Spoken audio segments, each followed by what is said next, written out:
one of the best examples, I think, of what is a fairly simple but unbelievably engaging piece of seduction was from a company called Imaginarium. They're a toy store, and I think they're in the States. They're certainly here, and they're probably in Europe as well. And someone came up with the idea of 2 doors.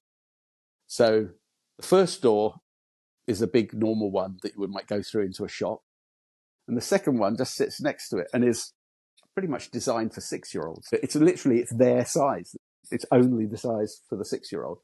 And that door sucks 6-year-olds in. They absolutely get pulled into that shop, right? Because it's designed for them. So therefore they understand it's designed for them. So therefore it's where they're going to go.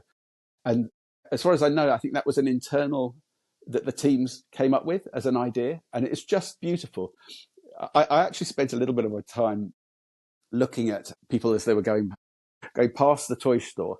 And even those people who didn't end up by going in, just adults that were walking past, well, by the time they'd finished walking past, they had a smile on their face. And because the warmth of what that was doing kind of translated to them as well. But again, we've got to be careful here because it's not just always fun. And that is definitely a fun thing. It's not always fun is important and that will kind of persuade people to do things. So another example in the north of England, we used to take our kids up there, and because the kids would get bored, we used to take them out to a local playground, and that local playground had some benches that I'd sit on, and then the kids would be all over the climbing frames and the slides and various other things. But it also had 2 rubbish bins outside. It had a normal round rubbish bin, and it had another rubbish bin that was designed in the metalwork to look like a frog.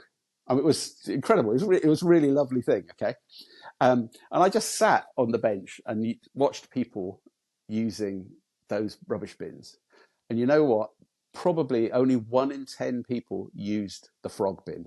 They weren't interested because almost everyone else that was walking down the path, which was just a little bit away from the bins, had their rubbish and went and threw it into the bin. Okay. So it was the challenge rather than the fun, which was the engaging aspect of this.